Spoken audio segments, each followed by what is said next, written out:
میرے دوستو، انسان کو کل عقل بھی مل جائے تو پھر بھی اللہ کی حکمت کا وہ احاطہ نہیں کر سکتا۔ رب کریم کو زیادہ پتہ ہے کہ ہمارے لیے کون سی چیز بہتر ہے اور کون سی چیز ہمارے لیے نقصان کا باعث ہے۔ اللہ تبارک و تعالی کی حکمت یہ چاہتی ہے کہ میرے بندے پریشان نہ ہوں۔ رب یہ چاہتا ہے کہ میرے بندے کسی جگہ پہ بھی دقت اور پریشانی کا شکار نہ ہو، تو اللہ تبارک و تعالی نے راہ اعتدال اختیار کرنے کا حکم ارشاد فرمایا کہ تم اعتدال کے رستوں پہ چلو، معتدل زندگی گزارو، افراط و تفریط سے بچو۔ آج جس معاشرے میں ہم وقت گزار رہے ہیں، اس معاشرے میں ہم اس بات کو سمجھنے سے قاصر ہیں کہ اصل ہمارا مسئلہ کیا ہے۔ ہمارا اصل جو مسئلہ ہے اس کی شناخت ہمیں کیسے ہوگی اور ہم پھر اس تک رسائی کس انداز میں حاصل کر پائیں۔ ہم ہمیشہ اپنی آمدن بڑھانے کے چکر میں رہتے ہیں، ایک کام اور شروع کر لیں، پارٹ ٹائم جاب شروع کر لیں، کوئی سائیڈ بزنس اس کا آغاز کر لیں۔ ہماری جو دوڑ لگی ہوئی ہے وہ لگی ہے کام بڑھانے میں، آمدن بڑھانے میں، حالانکہ اسلام ہمیں یہ کہتا ہے کہ تو آمدن بڑھانے کے چکر میں نہ پڑ، اصل بات یہ ہے کہ تو اپنے خرچے کنٹرول کر۔ تنگ انسان وہ نہیں ہوتا جس کی آمدن تھوڑی ہوتی ہے، یہ توجہ کیجیے گا میری بات، یہ قیمتی بات ہے اور گفتگو ساری کا لب لباب ہے۔ تنگ بندہ وہ نہیں ہوتا جس کی آمدن تھوڑی ہوتی ہے، اصل پریشان وہ ہوتا ہے جس کے خرچے زیادہ ہوتے ہیں۔ اور ہمارا جو روزمرہ کا نقصان ہو رہا ہے نا، وہ آمدن کے معاملات میں نہیں ہو رہا۔ بنیادی نقص جو واقعہ ہو رہا ہے وہ یہ ہے کہ ہمارے اخراجات زیادہ ہیں، اور وہ اخراجات کسی اور نے نہیں بڑھائے، وہ خرچے ہم نے خود بڑھا لیے ہیں اور اب ہمیں اس کا نقصان بھگتنا پڑ رہا ہے۔ اور اگر آپ صحیح معنوں میں ٹٹولیں تو جو بہت امیر لوگ ہیں وہ تو ان خرچوں سے بچ گئے۔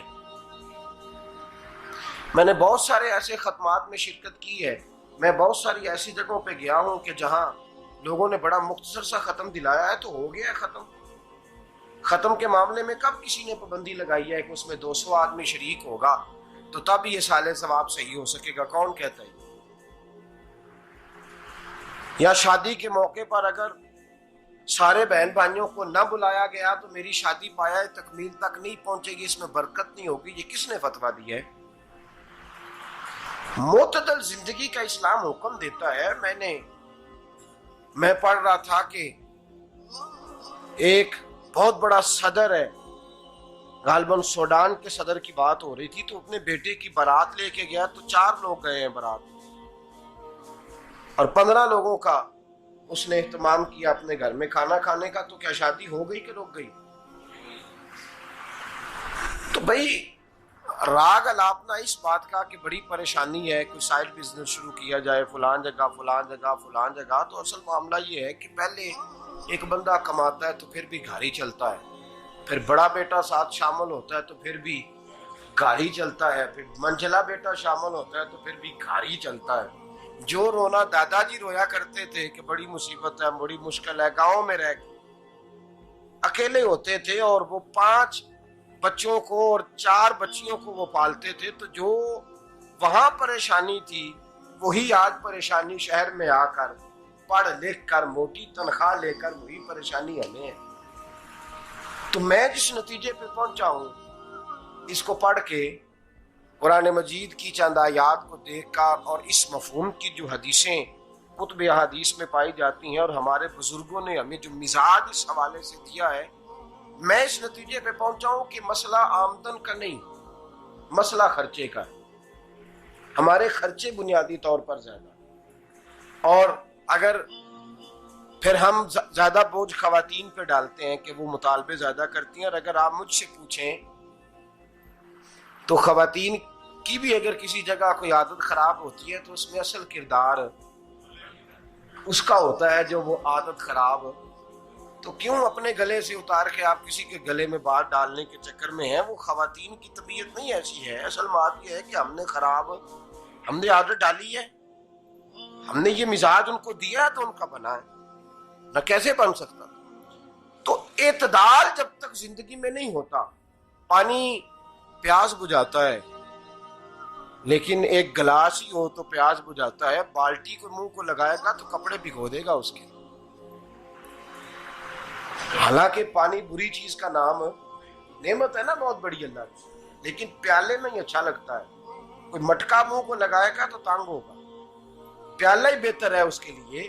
تو میرے دوست، مٹکے سے بھی بعض اوقات کام چل جاتا ہے، لیکن اگر کوئی کہے نہیں مجھے دریا ہی چاہیے تو اس کا تو گھر بہ جائے گا، سارا گھر بہ جائے گا اس کا. ہمیں دریا قابو کرنے کا موڈ بنایا ہوا ہے تو اس سے گھر بہا کرتے ہیں، اس سے گھر بنا نہیں کرتے. گھر پیالے سے پانی پینے سے بنتا ہے. اگر تو دریا پہ قبضہ کرنے کا موڈ بنائے گا تو گھر بنے گا نہیں، گھر بہ جائے گا. آگ نہ ہو تو کھانا پک نہیں سکتا، لیکن ہلکی آنچ سے کھانا پکتا ہے. اور اگر آنچ تیز کر دی جائے تو جی قرینے قیاس بات کر رہا ہوں، میں عقل سے ماورا نہیں کر رہا. قرینے قیاس سمجھانے کے لیے مثالیں دے رہا ہوں.